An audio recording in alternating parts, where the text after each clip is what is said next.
Hey guys, Mark Fresh, Protect Dog Training. Segment number 2 on the subject we were talking about. So, as a professional, we are really at odds with our customers a lot of times. We can do the best job we can, and a lot of times it's not going to matter because the customer's perceptions, their concepts of what a trained dog is, their lifestyles and how much energy they're going to put into learning and growing, all these factors that are going to be in the equation of you having to deal with producing that finished product. The finished product would be a dog like Joker. That dog's been in my hands the whole way through.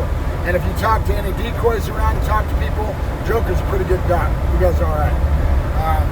So you don't have any control over your customer, and you can do the best you can to try to educate them and teach them. I'm talking about this because I know that my customers are probably going to be watching, right? But it's critical that you follow what you've been told and you try to learn the best you can, and you don't have any outlet behavior. I have no idea what these 3 kids are going to act like around this dog.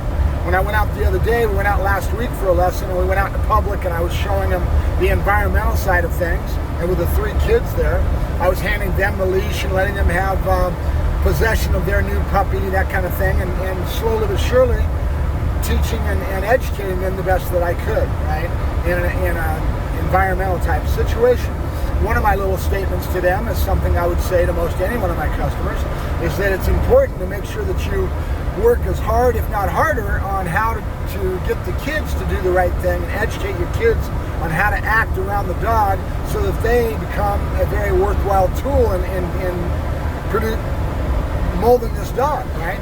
If they're too much like squirrels, you got kids that are running around, the parents are trying to get the kids under control, and this is affecting the dog, that's not going to be conducive to the dog learning to be calm and having an off switch, right? It's going to be an opposite. The dog's going to end up going after him and chewing on him, and the kid's going to be screaming and yelling, and that's what I call being a squirrel. And so that was my little statement to kids. You don't want to act like a squirrel. What's a squirrel act like? And I was trying to get them to understand what that means, right? So, in a nutshell, you have environmental, but you have that family unit that's going to make a difference, you know what I mean? And I have no control over what they're going to do in their home with this animal, and that's going to affect the overall outcome of that dog, right? I just read a post on Facebook right now when I was just getting ready to go here, talking about making sure that you pick the right buyer for your puppies when you're talking Malinois. Some of these working dogs, high energy outflow, you're not doing them a service, giving them a dog that's a working dog, they're bred to work, and they have a pet dog family. They have a pet-orientated type of an environment, right? They're not going to do well with that dog, and the only one that suffers is the dog, right? The people end up just getting tired of it, and they end up taking the dog down to the pound or rehoming him, and now that dog's pretty much screwed up, and you're dealing with a dog that's already messed up. And that's the problem when we have a saturation of dogs. Right now, we have a saturation of working dogs. Everybody and their brother's out breeding. And it's because of our economy right now, everybody's looking to do things and not have to go back to work. And as an example of that, I'll tell you what we got going on in the high desert up here. Everywhere you look, it doesn't matter where you look, you've got rows of greenhouses. What do you think's going on? They're growing dope. Why? In half a mile, turn right onto 165th Street East. It's because of the fact that that dog, it's an easy crop, they think it's going to be easy. So they go out and they start growing marijuana, it's free money. They figure, right? That's just what they think. A lot of them are going to get shut down by the government as we go along because they'll look for a way to start pushing these people out and get them to stop doing what they're doing. And that'll be just a matter of time. Turn right onto 165th Street East. So, in a nutshell, that's the same thing going on with puppies right now. Because of the economy, because of the pandemic, everybody and their brother is out there breeding dogs. And they've got litters everywhere. We have a saturated market. What do you think is going to happen? A lot of these dogs are going to end up in situations where they're not going to be conducive to their overall outcome, and they're going to end up within a year or so at the pound, maybe even sooner, right? And we were talking about having all these dogs in general, all the rescue dogs. The pounds became empty when the pandemic just first started. And now, all of a sudden, now that you can't find a place to place a dog, a rescue or anything else, because it's saturated. And we're doing it, society as a whole, And it sucks because people like me that are pretty good at what I do, Now, if I go breed a litter of puppies, I've got a pretty good aspect of making sure all the puppies are placed and do the right thing. But when the market becomes saturated, I can't sell even my puppies, right?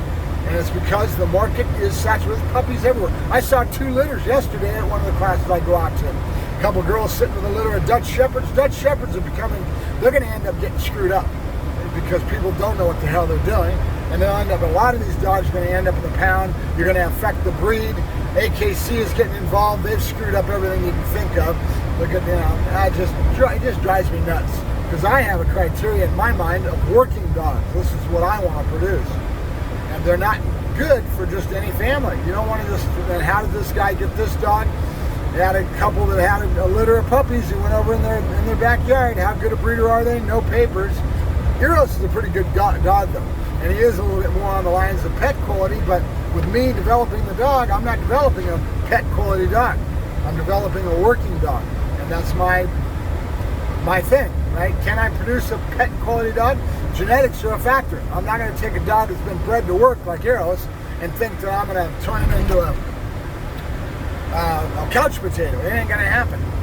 I mean, so I go along the lines that I do. I bring out drive, I imprint drive, I go totally towards the opposite way. I don't stifle the dog, I don't overcorrect the dog, and I don't put him in a, suppress the animal.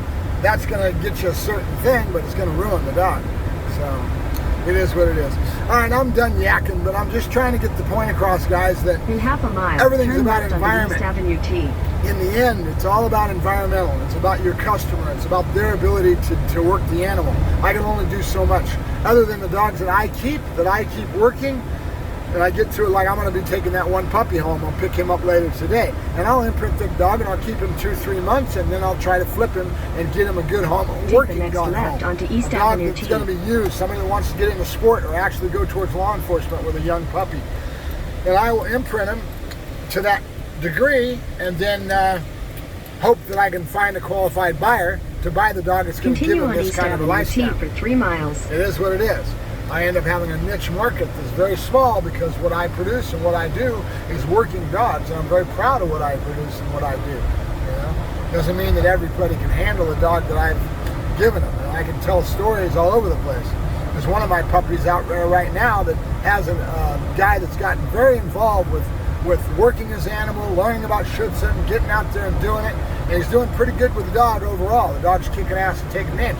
It doesn't mean that he hasn't had trials and tribulations based on the genetic makeup of this dog that's been a little bit overboard for him, And it's not his fault, but at the same time, he has to learn and grow to a level that he can handle what this dog's throwing at him. And I think he's gotten through that curve now, and then now he's on the backside of it, and he's going to overcome it. But man, he's had some trials and tribulations based on low energy outflow, low threshold, and an emotional state of mind that's coming from my breeding that he's had to deal with, right?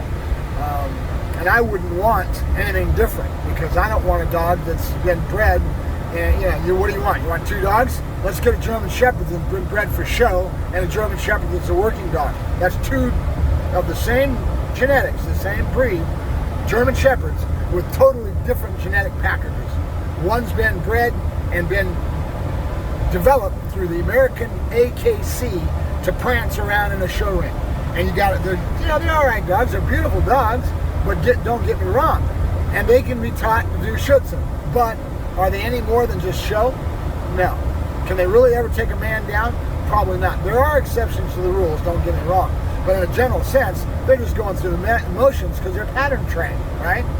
And they go out there and they put the titles on the dog, and I got to give a lot of credit to them because it takes a lot of work to put that titles on a show quality dog. It takes a lot of work. There's a lot of decoys, a lot of trainers that won't even touch a show quality because they don't want to mess with that and have to put all that work in. There are people out there doing it, and it's admirable, and I respect it. But at the same time, it's a trippy thing. I would never want a dog like that because I want a dog that's functional, right? You can't just look pretty. I want a dog that really can do the job and really be a functional dog. So that's just me.